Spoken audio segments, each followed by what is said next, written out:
Assalamualaikum warahmatullahi wabarakatuh. Perkenalkan, kami dari kelompok 8 akan mempresentasikan hasil diskusi kami yang berjudul Project Definition.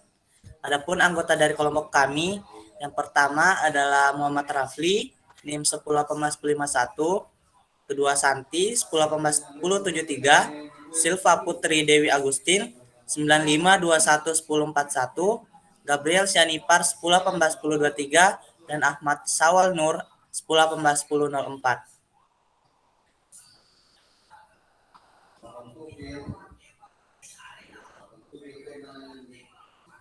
Jadi ada beberapa elemen dari sukses, yaitu yang pertama ada executive support, yaitu jenis sistem pendukung manajemen yang memberikan informasi kepada senior eksekutif untuk membantu dalam pengambilan keputusan. Lalu yang kedua ada user involvement, yaitu keterlibatan pengguna sistem dalam proses pengembangan sistem informasi, yaitu untuk menghindari adanya pengurangan terhadap sistem yang dikembangkan. Lalu yang ketiga ada experience project manager, yaitu sudah menjalani pelatihan dan memiliki sertifikasi dalam menyelesaikan suatu proyek atau berpengalaman. Lalu yang keempat ada clearly defined project objectives, yaitu proyek harus memiliki tujuan yang jelas yang sesuai dengan kebutuhan suatu organisasi agar selesai dengan waktu yang sudah ditargetkan. Next.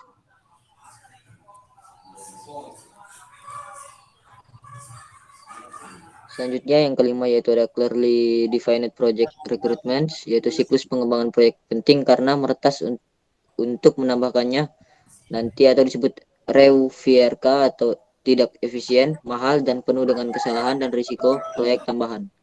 Lalu yang keenam ada clearly defined scope, yaitu ruang lingkup yang didefinisikan jelas, saling terkait atau terikat dengan clearly defined project yang objektif atau tujuan proyek yang jelas. Karena tujuan proyek tidak akan sukses jika ruang lingkup tidak dijalankan dengan benar dan sukses juga.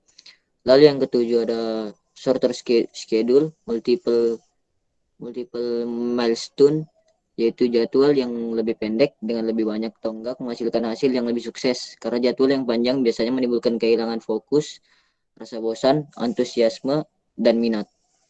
Lalu yang terakhir ada clearly defined project management process, yaitu manajemen proyek yang paling berpengalaman akan mengasah proses dan prosedur tersebut dari waktu ke waktu sehingga hampir menjadi kebiasaan.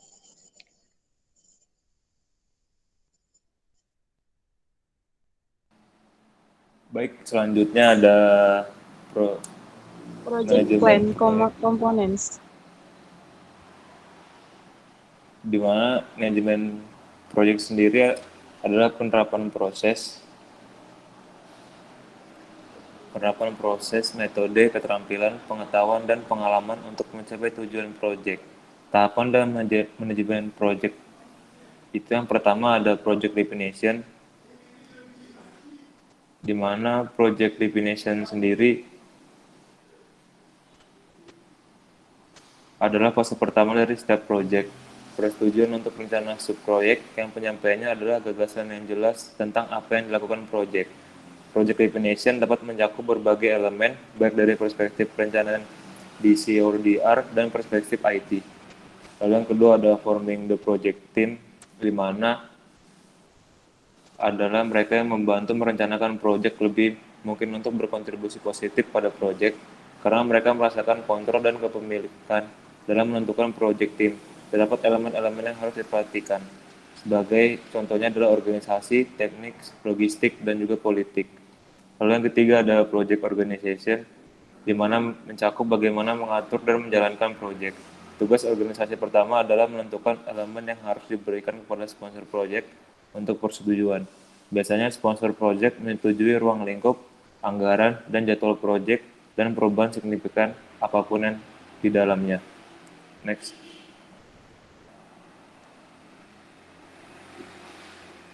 Selanjutnya yang keempat ada project planning BCODR, di mana melibatkan semua langkah umum.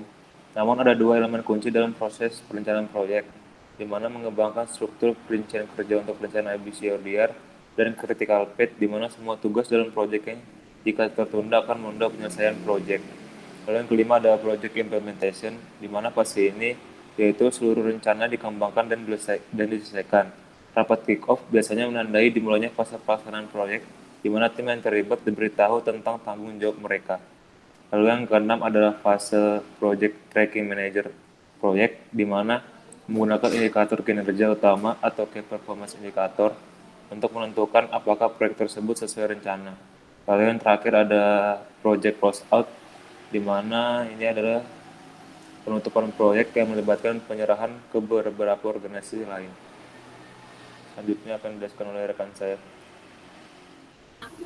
Baik, selanjutnya yaitu key contributor dan responsibility atau kontributor dan tanggung jawab utama. Beberapa aspek yang perlu diperhatikan, yang pertama itu adalah information technology. Beberapa hal juga yang perlu diperhatikan dalam mengambil keputusan untuk memilih sumber daya manusia yang cocok dalam mengelola proyek TI, seperti pengalaman bekerja dalam tim lintas departemen, kemampuan untuk berkomunikasi secara efektif, kemampuan untuk bekerja dengan baik dengan berbagai macam orang, pengalaman dengan bisnis kritis dan sistem teknologi, dan yang terakhir yaitu kepemimpinan manajemen proyek TI.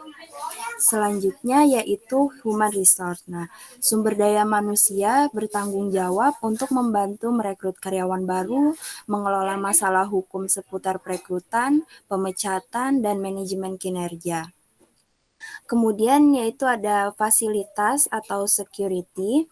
Keamanan ini mencakup pengendalian dan pemantauan akses gedung, fasilitas, dan halaman. Kemudian ada finance atau legal. Nah, aspek hukum keamanan data saat terjadi bencana merupakan topik yang terlalu luas untuk dibahas panjang lebar dalam buku ini. Nah, pada pertimbangan hukum yang penting ketika melihat tanggung jawab perusahaan, kita harus memperhatikan keamanan dan integritas data dalam kegiatan bisnis. Selanjutnya yaitu warehouse atau inventory. Nah, jika perusahaan mengelola gudang atau fasilitas dengan inventaris, manufaktur, atau aktivitas lainnya, maka memerlukan perwakilan dari area ini untuk menjawab pertanyaan spesifik terkait proses BC atau DR. Selanjutnya yaitu purchasing atau logistik. Nah, pembelian dan logistik ini terlibat dalam 3 cara yang berbeda. Yang pertama, jika perusahaan secara teratur membeli barang-barang seperti peralatan inventaris, maka digunakan dalam kegiatan bisnis yang normal. Kita harus menghadapi potensi gangguan fungsi.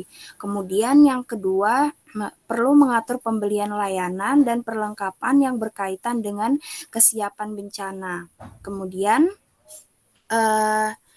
yaitu ada marketing dan sales. Untuk marketing dan sales ini, kegiatan pemasaran dan penjualan sangat bergantung pada informasi dari pelanggan. Kemudian yang terakhir yaitu public relation. Nah, hubungan masyarakat ini dapat sangat membantu dalam menghaluskan citra publik perusahaan dan menenangkan pelanggan ketika ada sesuatu yang kurang puas pada pelanggan. Selanjutnya bisa dilanjutkan oleh rekan saya.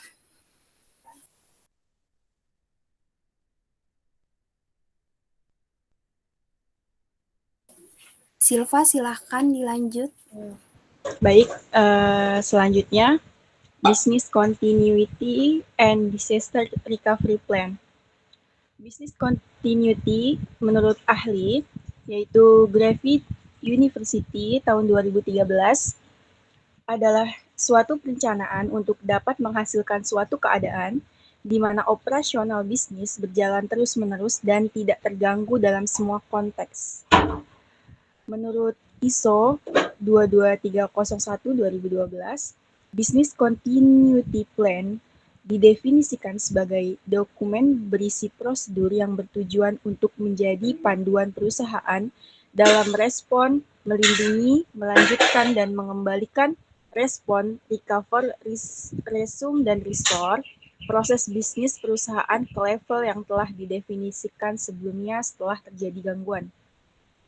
Business Continuity Planning adalah suatu proses identifikasi dan proteksi terhadap proses bisnis kritis dan sumber daya yang dibutuhkan dalam menjaga proses bisnis agar tetap berada pada level yang dapat diterima.